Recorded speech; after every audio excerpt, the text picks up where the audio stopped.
Hi, I'm Rob Welch with Havelock Christian Church in Lincoln, Nebraska.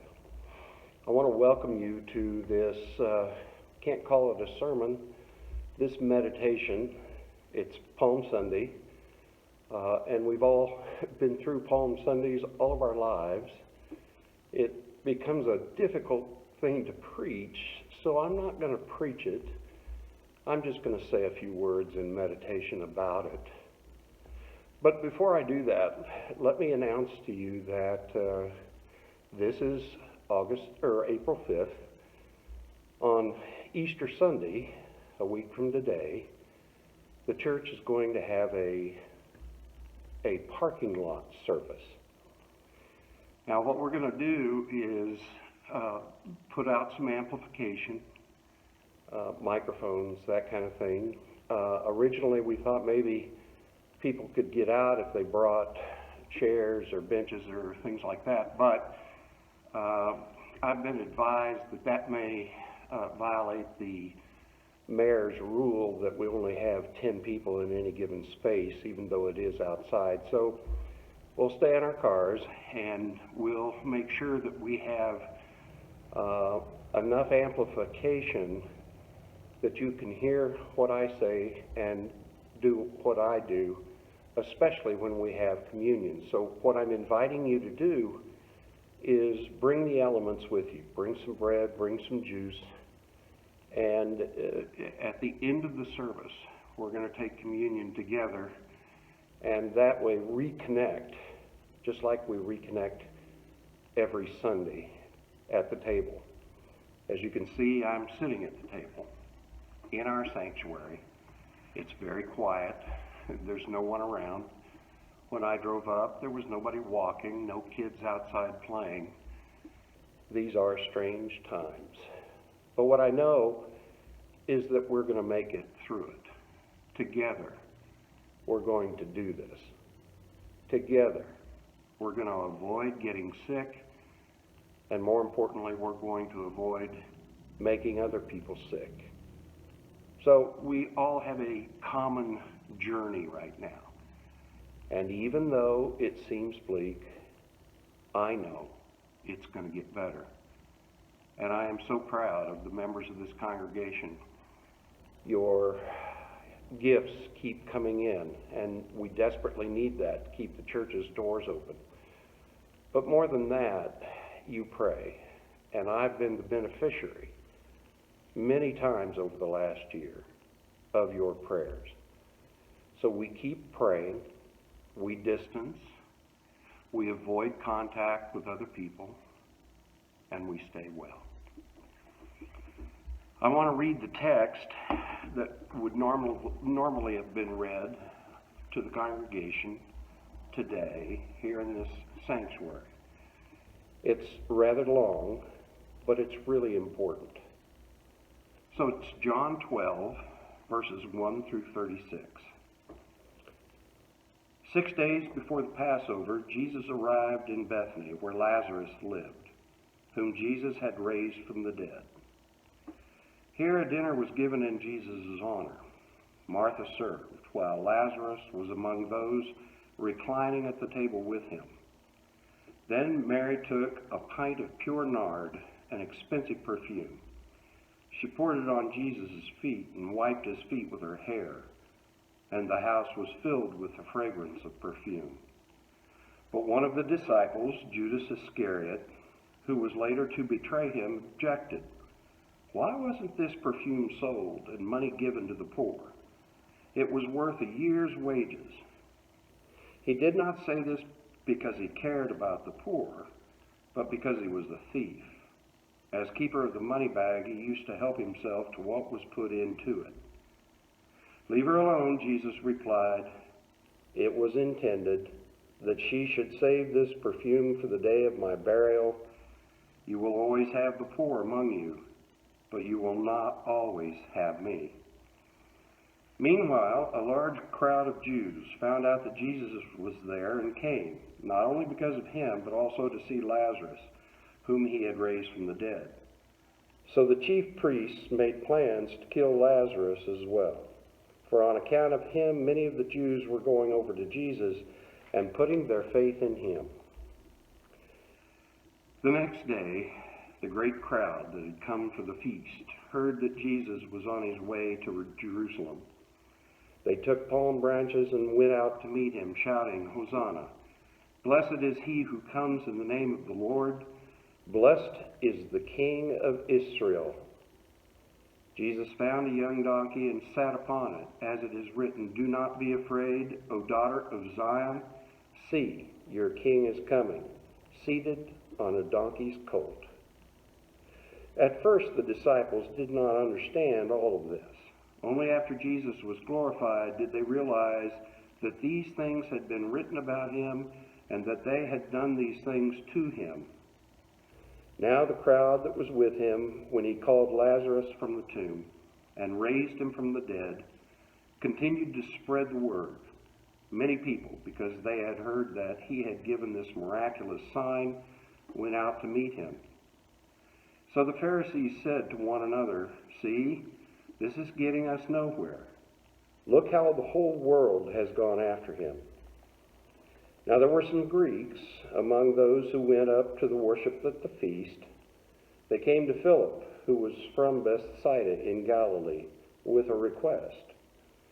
"Sir," they said, "we would like to see Jesus."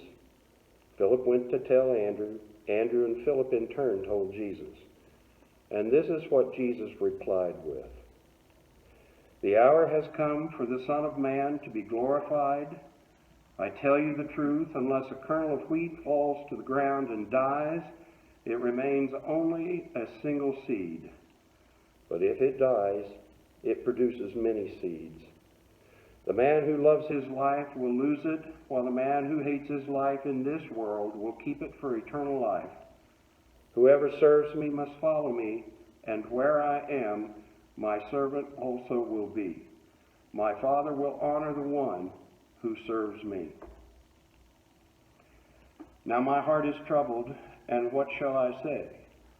Father, save me from this hour? No, it was for this reason I came to this hour. Father, glorify your name." Then a voice came from heaven. "I have glorified it and will glorify it again." The crowd that was there and heard it said it had thundered. Others said an angel had spoken to him. Jesus said, "This voice was for your benefit, not mine. Now is the time for judgment on this world. Now the prince of this world will be driven out. But I, when I am lifted up from earth, will draw all men to myself." He said this to show the kind of death he was going to die. The crowd spoke up. "We have heard from the law that the Christ will remain forever. So how can you say the Son of Man must be lifted up? Who is this Son of Man?" Then Jesus told them, "You are going to have the light just a little while longer. Walk while you have the light, before darkness overtakes you. The man who walks in the dark does not know where he is going. Put your trust in the light while you have it, so that you may become sons of light."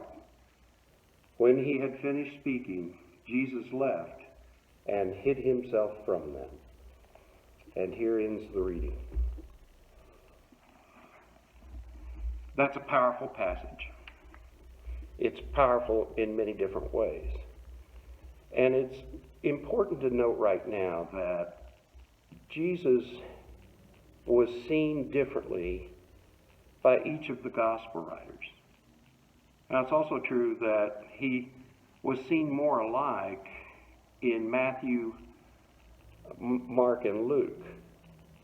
And we call those gospels the synoptic gospels. Synoptic means to see the same. So in many ways, the agenda of Matthew, Mark, and Luke is the same. They tell many of the same stories. They tell many of the same events. They tell many of the same parables. But there are no parables in John. In fact, its structure is radically different than Matthew, Mark, and Luke. There are some significant differences. But the biggest difference is that while Jesus never claimed to be divine, to be God, in Matthew, Mark, and Luke, John has him claiming divinity all over the place in his gospel. That is a striking difference.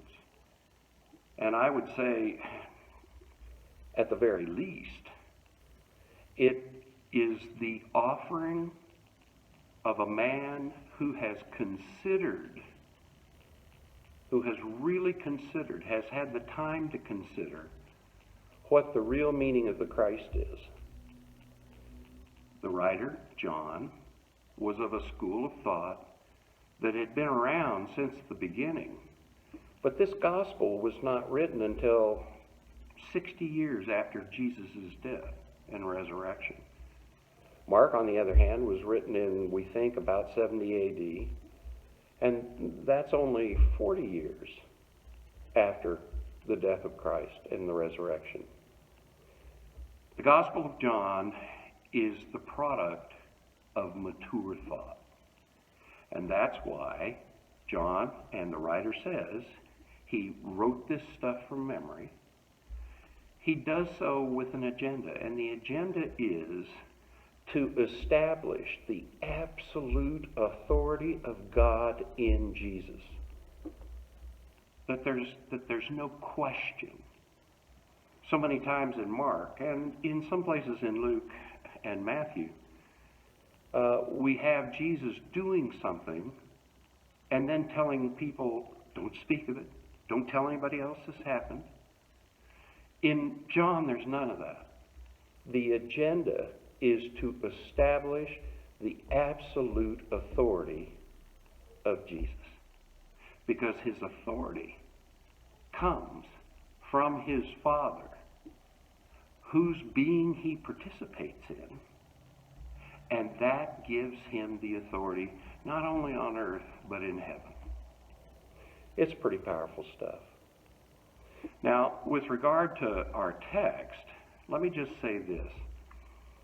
I believe there are two things that stand out that mean something, that show us that the writer had an intention of saying this passage in this precise way. In the Synoptic Gospels, in Matthew, Mark, and Luke, the crowd goes with him to Jerusalem, hence the parade. In John, that's not so much the case. It's more like the crowd comes from Jerusalem to greet him because they've heard that he's coming. And not only that, not just Jewish folk who believed Jesus was the Messiah, but Greek folk, Hellenistic folk, that thought that Jesus was the King of Israel. And their expectation was much different than what you and I now know happened.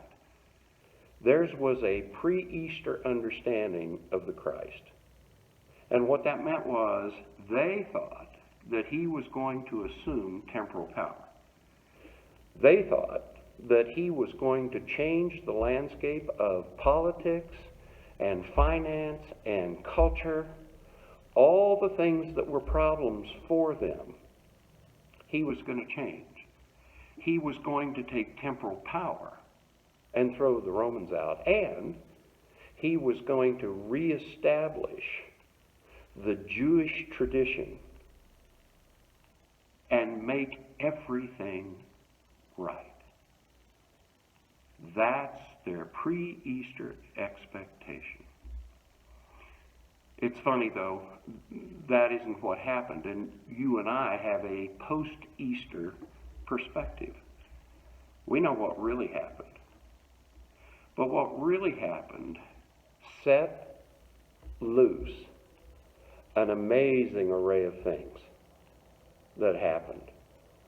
And the people in the parade on Palm Sunday didn't have a clue. A friend of mine suggested that a sermon on this passage could be called, "You Ain't Heard Nothing Yet." And I think that's true. Because what Jesus ended up doing was precisely not what they were looking for in their little bailiwick of the world, a cultural change, a political change, all of that. He changed heaven and earth. Another example of Jesus asserting his power in John is that in the Synoptic Gospels, the disciples were told to bring a donkey. In John, and I think this was what John meant to do, in John, Jesus finds a donkey and mounts it.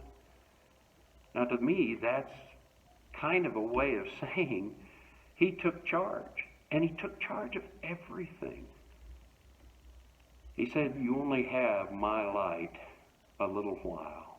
Walk therefore in my light." What we know is that because he died, and because he was raised, and because he is co-equal with God, he brings light to the entire firmament of heaven and earth. And that's the message of Easter.